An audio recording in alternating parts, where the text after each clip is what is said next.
하나님 말씀 읽겠습니다. 요한복음 12장 12절에서부터 19절입니다. 제가 읽겠습니다. 그 이튿날에 명절에 온 큰 무리가 예수께서 예루살렘으로 오신다는 것을 듣고 종려나무 가지를 가지고 맞으러 나가 외치고 호산나 찬송하리로다. 주의 이름으로 오시는 이 곧 이스라엘의 왕이시여 하더라. 예수는 한 어린 나귀를 보고 타시니 이는 기록된 바 시온 따라 두려워하지 말라. 보라, 너의 왕이 나귀 새끼를 타고 오신다 함과 같더라. 제자들은 처음에 이 일을 깨닫지 못하였다가 예수께서 영광을 얻으신 후에야 이것이 예수께 대하여 기록된 것임과 사람들이 예수께 이같이 한 것임이 생각났더라. 나사로를 무덤에서 불러내어 죽은 자 가운데서 살리실 때에 함께 있던 무리가 증언한지라. 이 무리가 예수를 맞으면 이 표적 행하심을 들었음이러라. 바리새인들이 서로 말하되 볼지어다. 너희 생각하는 일이 쓸데없다. 보라, 온 세상이 그를 따르는도다 하니라. 아멘. 오늘 하나님께서 저와 여러분에게 주시는 말씀은 요한복음 12장 12절에서부터 19절입니다. 이 말씀을 통하여 예수님을 왜 찬송해야 하느냐고요. 이런 제목으로 말씀을 전하겠습니다. 말씀 듣기 전에 먼저 인사 나누실까요? 온라인으로 들어오신 분들과도 함께 인사 나누시기 바랍니다.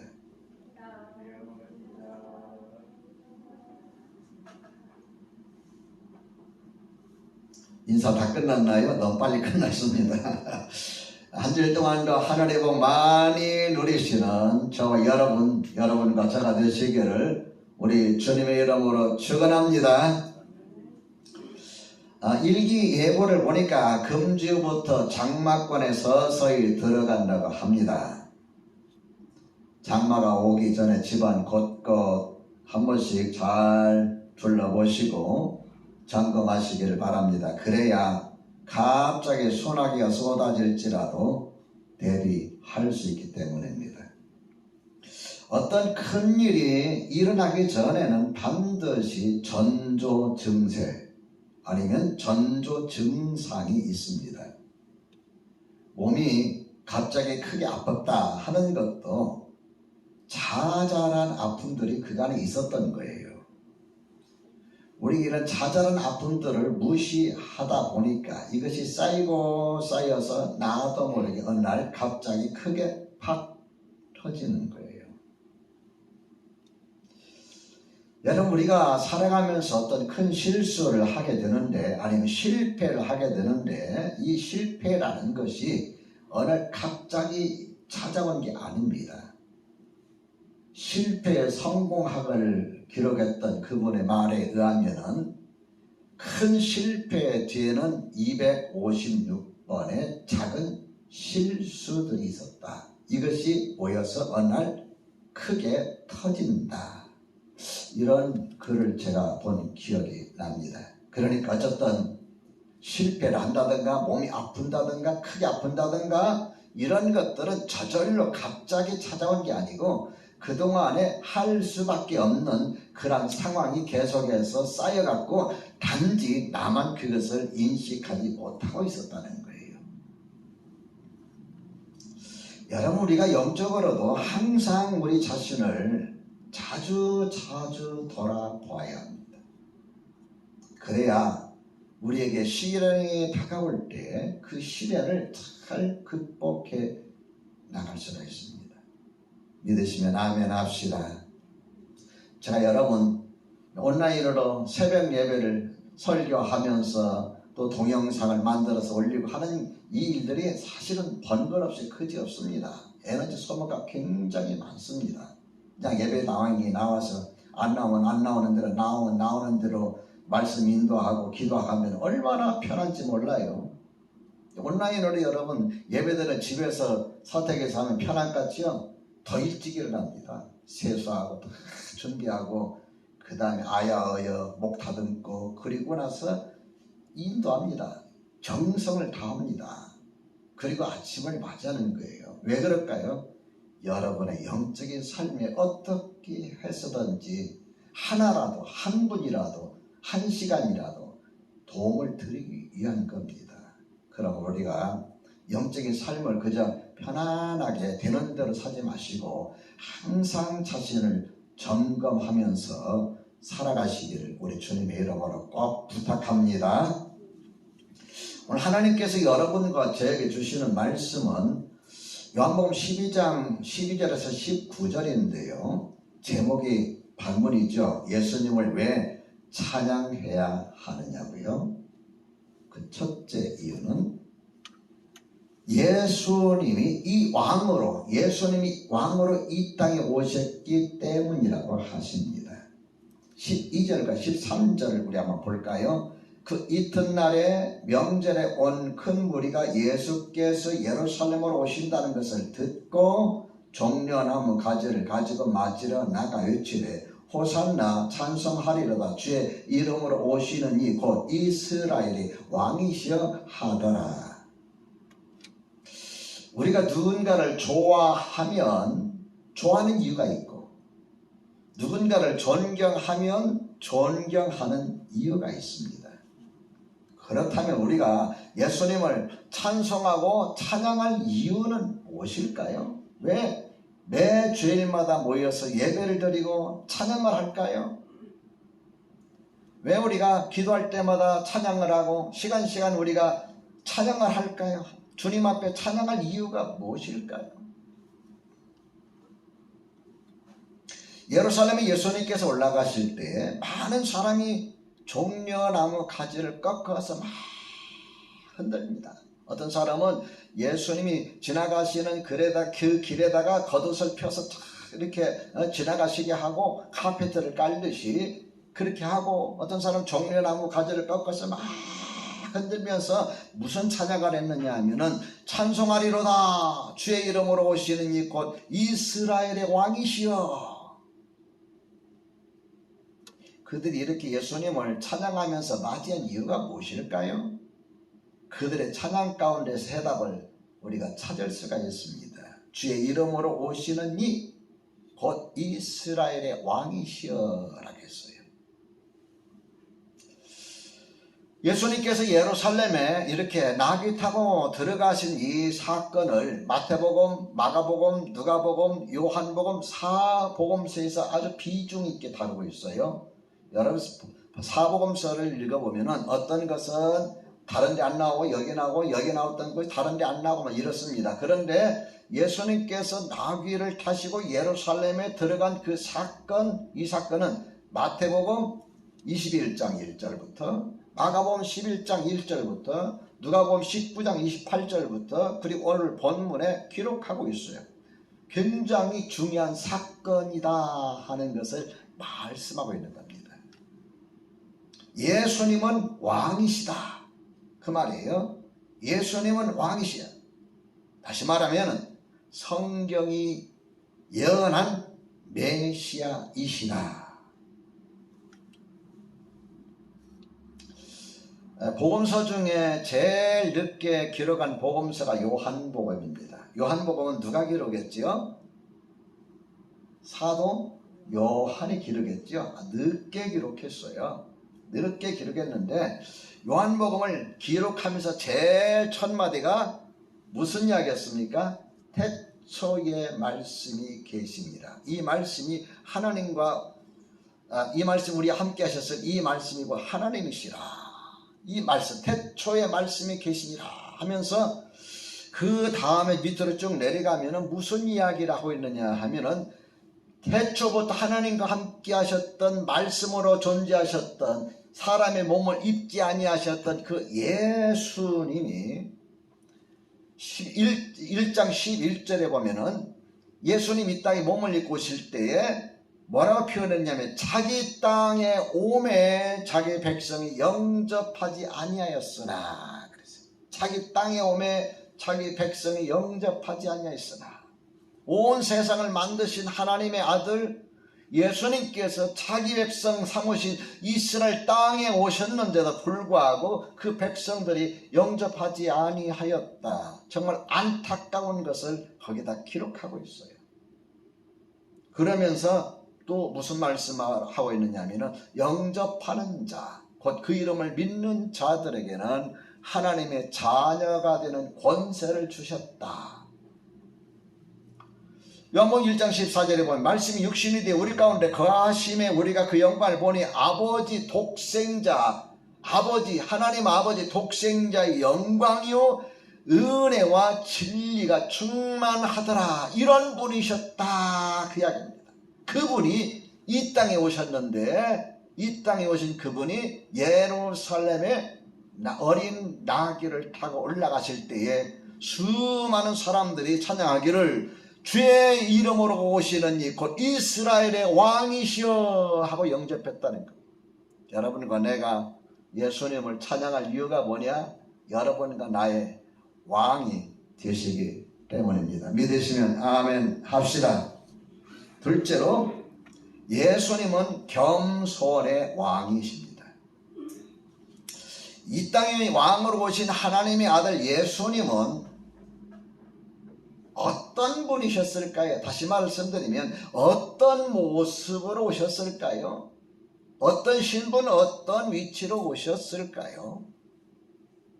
여러분, 이 땅에 우리가 어떤 권세를, 어떤 위치를 얻게 되고 지위를 얻게 되면은 거기에 버금가는 행동을 하려고 하고 자기를 드러내려고 합니다. 대통령이 되면은 대통령의 권위를 가지고 자기의 모습을 드러내려고 하고, 장관이 되면 장관의 그 권위를 가지고 자기의 모습을 드러내려고 하는데, 하나님의 아들 예수님께서 이 땅에 오셨다면은 그분은 어떤 모습을 우리에게 드러내셨을까요? 보여주셨을까요? 하나님의 아들이시라면은, 그분이 이 땅에 오셨다면 지상의 최대의 축제를 벌여야 하지 않을까요? 이스라엘 백성들은 메시아가 오시면 구름 타고 오리라고 생각을 했어요. 만일 왕으로 오셨다면 그 모습, 입성하시는, 예루살렘에 들어가시는 모습이 말이나 백마 타고 들어가야 하지 않을까요? 의기당당, 위풍당당하게. 그런데 예수님께서 예루살렘 들어갈 때 어떤 모습으로 들어가셨습니까? 14절을 봅니다. 예수는 한 어린 나귀를 보고 타시니. 뭘 타고 들어가셨어요? 백마도 아니고 구름도 아니고 어린 나귀 새끼 타고 들어가셨다 그랬어요. 여러분, 하나님의 아들로서 이스라엘의 왕으로 오신 분으로서 나귀 새끼 타고 예루살렘에 들어간다는 건 얼마나 여러분 신분에 안 맞는, 어울리지 않는 행동입니까? 왜 예수님께서 이러한 행동을 하셨을까요? 다른 데 보면은 그 사실을 이야기하고 있습니다. 예수님께서 감난산 벳바게에 이르렀을 때 제자들을 불렀어요. 너희들 맞은편 마을로 가라. 그리 가면 나귀와 나귀 새끼가 함께 있는 것을 보게 될 것이다. 그 새끼 풀어 데려오너라. 만일 누가 무슨 말을 하거든 주가 쓰시겠다고 하라. 그럼 줄 것이다. 그래서 제자 둘이 벳바게로 가가지고 보니까 진짜 예수님 말씀대로 나귀와 나귀 새끼가 묶여 있는 거예요. 물론 사람도 죄 있겠죠. 그래서 말씀하신 대로 나귀 새끼를 풀어가지고 끌고 가니까 나귀 주인이 가만히 있겠어요? 그 사람들이 가만히 있겠어요? 아니, 모르는 사람들이 와가지고 나귀 새끼를 풀어가지고 끌고 가려고 하니까, 아니 왜 남이 나귀 새끼 끌고 가는 거요? 그랬을 거 아닙니까? 그때 그들이 주가 쓰시겠다고 하십니다. 그러면 가져가십시오. 그래서 그걸 이제 끌고 왔어요. 끌고 와가지고 이제 예수님께서 나귀 새끼를 타려고 하니까 제자들이 겉옷을 벗어서 그 나귀 등에다가 이렇게 안장처럼 지우고 이게 끌고 가는 거예요. 어디로 갑니까? 예루살렘으로 가는 거예요. 예루살렘으로 가니까 예루살렘에 유월절을 준비하기 위해서, 행사를 맞이하기 위해서 온 사람들이 많이, 예수님께서 올라오실 것이다, 죽은 나사로도 살렸다더라, 그분이 어떤 분인가 보자, 얼마나 많은 사람들이 모였겠어요. 예루살렘 예수님께서 오신다더라, 이 소문이 사업시간에 퍼지니까 막 사람들 우르르 몰려 나오는데, 낙이 타고 뚜벅뚜벅 오시잖아요. 그래서 사람들이 저 옆에 막 길가에 있는 나뭇가지 끝까지 막 흔들면서 찬양한 거예요. 예수님께서 왜 어린 나귀 새끼를 타셨을까요? 마태복음 21장에 보면은 그 이유를 설명하고 있습니다. 21장 4절에 이는 선지자를 통하여 하신 말씀을 이루려 하심이라. 일렀으되 시온 딸에게 이르기를 너의 왕이 내게 임하나니 그는 겸손하여 낙이 곧 멍에 매는 짐승의 새끼를 탔도다 하였느니라. 왜 낙이 새끼를 탔다고요? 뭐 때문에? 겸손하시기 때문에. 이 땅에 군림하기 위해서, 통치하기 위해서, 정복하기 위해서, 여러분과 나를 손아귀에 넣기 위해서, 발 아래 꿇어 엎드리게 하기 위해서 오신 분이 아니라 그분은 겸손한 왕으로 이 땅에 오셨다고 말씀하고 있습니다. 요한복음 12장을 본문에 15, 16절에 보면은 예수님께서 죽으시고 부활하신 이후에야 예수님께서 왜 나귀 새끼를 타고 예루살렘에 들어갔는지 그때서야 비로소 깨달았다라고 말하고 있어요.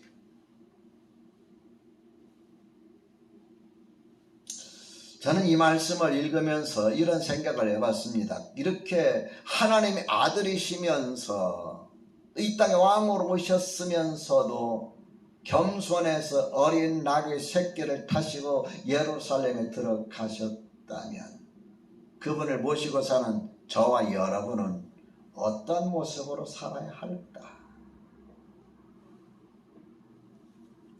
그분을 내 마음의 주님으로 모시고 산다면, 그분을 나의 삶의 주인으로 모시고 산다면, 그분을 나의 왕으로 모시고 산다면 그분이 겸손하신 분인데 나는 어떤 모습으로 살아야 할까? 주님께서는 마태복음 11장 29절에서 이렇게 말씀하고 있습니다. 나는 마음이 온유하고 그 다음 뭐라 했죠? 겸손하니. 나는 마음이 온유하고 겸손하니 나의 멍에를 메고 내게 배우라. 그리하면 너희 마음이 쉼을 얻으리니 내 멍에는 쉽고 짐은 가벼움이라 그랬어요. 나의 마음은 온유하고 겸손하니 그랬고 온유와 겸손이 멍에라고 그랬어요. 주님께서 나의 멍에 그건 온유와 겸손이다. 여러분 무슨 의미인지 아시겠죠? 멍에라는 건 짐승이 일할 때 목에다가 이렇게 씌우고서 하는 게 멍에예요. 그거 없으면 일 못 시켜요. 이게 얼마나 여러분 힘들고 고달파요. 쟁기가 밭 갈 때 쟁기하고 연결시키는 게 멍에요. 그 다음에 달구지 끌고 갈 때도 멍에요. 여러분 얼마나 무겁고 힘든 거예요. 예수님께서는 나의 멍에가 무엇이냐? 온유와 겸손이라고 그랬어요. 여러분 우리가 실제 살면서 온유하게 살고 겸손하게 사는 게 쉬워요, 어려워요? 너무 어렵습니다. 그런데 이걸 배우게 되면 뭐라 그랬어요? 쉽다 그랬어요. 가볍다 그랬어요. 자, 여러분과 내가 예수님을 겸손의 왕이라고 믿으신다면, 그분이 나의 삶의 주님이시라고 믿으신다면, 그분을 나의 삶의 주인으로 모시고 내 마음에 모시고 사신다면 겸손과 온유와 겸손함을 배워 가시기를 우리 주님의 이름으로 간곡히 부탁드립니다. 셋째로 우리를 구원하러 오신 분이십니다. 왜 우리가 예수님을 찬양해야 할까요? 예수님은 우리를 죄와 사망에서 구원하러 오신 분이시기 때문입니다. 13절 말씀을 다시 한번 볼까요? 종려나무 가지를 가지고 맞으러 나아가 외치되, 같이 읽어봅니다. 시작. 호산나 찬송하리로다. 주의 이름으로 오시는 이 곧 이스라엘의 왕이시여. 호산나. 이 호산나라는 이 단어는 시편 118편 25절에 나옵니다. 여호와여 구하옵나니 이제 구원하소서. 여호와여 구하옵나니 이제 구원하소서. 여호와여 구하옵나니 이제 형통하게 하소서. 이 말씀이 인용구절이 호산나예요. 호산나라는 그 말 뜻은 오 구원해 주시옵소서라는 기도입니다. 구원해 주시옵소서. 예수님은 하나님의 아들이시면서도 이스라엘 왕으로 오셨으면서도 나귀를 타고 예루살렘에 들어가신 것은 죄인들을 정복하기 위해서, 징벌하기 위해서, 심판하시기 위해서 오신 것이 아니라 죄악 가운데 있는 여러분과 죄인들을 구원하시기 위하여 섬기려 오셨다는 걸 믿으시기 바랍니다. 이 모습이 바로 예수님의 모습이요, 겸손의 모습이요, 예수님의 참 모습입니다. 그런데 여러분, 누가복음 19장 28절에서 44절에도 같은 사건을 기록하고 있는데 거기에 추가한 사건이 있어요. 뭐냐면은 이렇게 나귀 타고 예루살렘에 올라가실 때에 수많은 사람들이 종려나무 가지를 꺾어서 호산나 찬송하리로다 주의 이름으로 오시니 할 때에 가시다 말고 나귀를 세우십니다. 그리고 성을 보시면서 우십니다. 사람들이 환영하는데 예수님께서 왜 우셨을까요? 너무 감격스러워서 이제야 너희들이 나를 알아주는구나, 이제야 너희들이 정신이 들었구나, 이제야 내가 하나님의 아들인 것을 인정하는구나, 이제야 너희들을 나를 찬양하는 것을 아는구나 하고 너무 감격스러워서 감격의 눈물을 흘리셨을까요? 아닙니다. 가까이 오사 성을 보시고 오시며 이르시되 너도 오늘 평화에 관한 일을 알았더라면 좋을 뻔하였거니와 지금 내 눈에 숨겨졌도다. 날이 이를지라 내 원수들이 토둔을 쌓고 흙으로 언덕을 쌓고, 그 말입니다. 너를 둘러 사면으로 가두고 또 너와 및 그 가운데 있는 내 자식들을 땅에 메어 치며 돌 하나도 돌에 남기지 아니하리니 이는 내가 보살핌을 받는 나를 알지 못함을 인함이니라 하시더라. 우크라이나 사태 여러분 보셨죠? 전쟁 러시아에서 막 쏘아대니까 온 도시가 황폐가 되어버렸잖아요. 200명 죽고 300명 죽고 몰살당하고 총알 맞고. 여러분 어때요? 비참하잖아요. 강국이 러시아가 막 그보다 약한 나라 침공에 들어가서 막 쏘아대니까 나라가 어떻게 됩니까? 완전히 초토화되고 있잖아요. 예수님께서 예루살렘에 올라가시다가 우셨던 것은 뭐냐? 예수 그리스도를 십자가에 못 박고 그리고 나서 그들이 감당할 형벌을 말씀하고 있는 거예요. 주님께서는 하늘 영광 다 버리시고 정말 낮고 천한 몸으로 목수의 아들로 사시면서 이렇게 자기 모든 것들 다 버리시고 섬김과 희생의 삶을 사셨고 자기 생명을 십자가에 내놓으셨는데 정말 왕으로 모셔야 할 제사장들과 이런 사람들은 예수님을 죽이는데 앞장섰어요. 그래서 오늘 본문에도 보면은 여러분 그 내용들이 나오고 있습니다. 10절에 보면 제사장들이 나사로까지 죽이려 모의하니, 예수님뿐만 아니라 나사로까지 죽이려 모의하니 그랬어요. 결국 예수님을 십자가에 매달지 않습니까? 예수님은 그분께서 예언된 대로 가시지만은 그 일에 동참했던 죽이는 데 앞장섰던 그들은 어떻게 됐을까요? 돌 위에 돌 하나도 남지 않냐고 예루살렘 완전히 멸망했어요. 제가 역사 자료를 보니까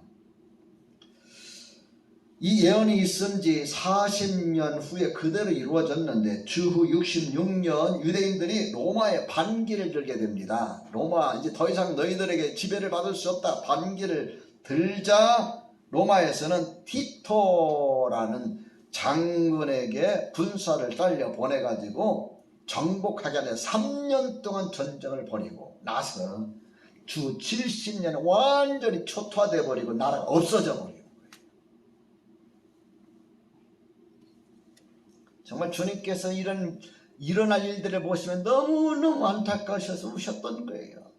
자기는 그들을 구원해왔는데 구원하러 온 자기에서 십자가에 못 박는 그들의 모습을 주님께서 기억하실 때 그들이 감당할 심판의 징벌이 무엇인지 보시면서 우셨던 거예요.